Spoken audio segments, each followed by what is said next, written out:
So, okay, and the third poisonous belief is that doubt is sin. And you may have heard this. You may have been told this. Or maybe you just came to believe it on your own because you just thought, well, faith is what God wants, so if I doubt, that must be sin. But I think that's a mistake. I think there are really two kinds of doubt. The word is used two different ways, even in the New Testament. And one way is as a noun, where you might just talk about, I have some doubt, like I have some cake, right? Like it's a noun. Like I have a few doubts. I have a little bit of doubt. I have a doubt about that. This is a pretty mild form of doubt. So it's you believe something, but you might have just a little bit of, I could be wrong about this, right? So, for instance, if you ask me, are you going to live to be 80 years old? I think there's a pretty good chance. I have a little bit of doubt about that. But I think, I believe I could make it to 80. But I have a little bit of doubt. Mainly because a few years ago, I got diagnosed with early onset Parkinson's, and that can tend to hasten your demise a little bit. 10 years ago, if you asked me if I'd make it to 80, I'd be like, oh yeah, I'll make no problem. My family lives a really long time. But now I've got some doubts, right, about how far I'm going to make it. But there's that noun doubt, but there's also verb doubt. And this is the problematic kind of doubt. Verb doubt is a view that a certain claim is just false. If you ask me whether or not we're going to have a hurricane in St. Louis tomorrow, I'd say, I doubt that. I doubt that we'll have a hurricane. Because I don't believe it. It just means I don't believe we will.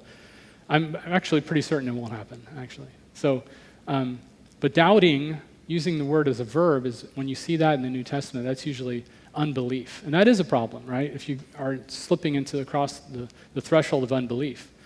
But lots of people have something they believe, but they do have some doubt. There's even a story where Jesus casts a demon out of this man's daughter, and Jesus says, well, if you had just believed a certain way or had faith, and the man says, I do believe, help me with my unbelief.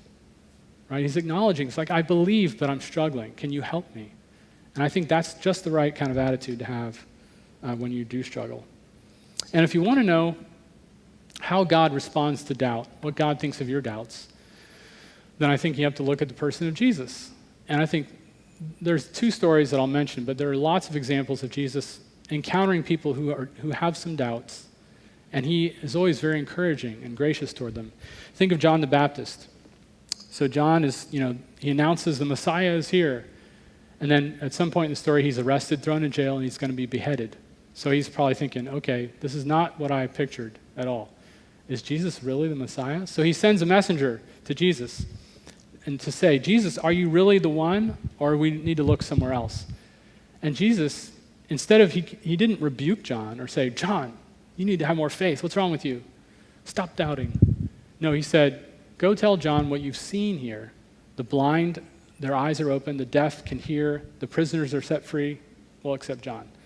And he says, but go back and tell John that. And that was evidence to support his belief, to strengthen his belief, because the Old Testament prophesied that that's what would happen when the Messiah came. And he says, go tell John it's happening. So he supports his belief. Even Thomas gets a bad rap. There's Thomas putting his finger in the side of Jesus' wounds. Thomas gets a bad rap, but when he said, I'm not going to believe unless I see, put my fingers in the holes in his hands and my hand in his side. And Jesus appears and he says, all right, come on over. Here you go. Good, stick your finger in there. And Thomas is like, my Lord, my God, I believe. Thomas, his faith was struggling. He wasn't sure what to believe. He needed a little assistance. And God responded graciously. Jesus responded graciously to his doubts.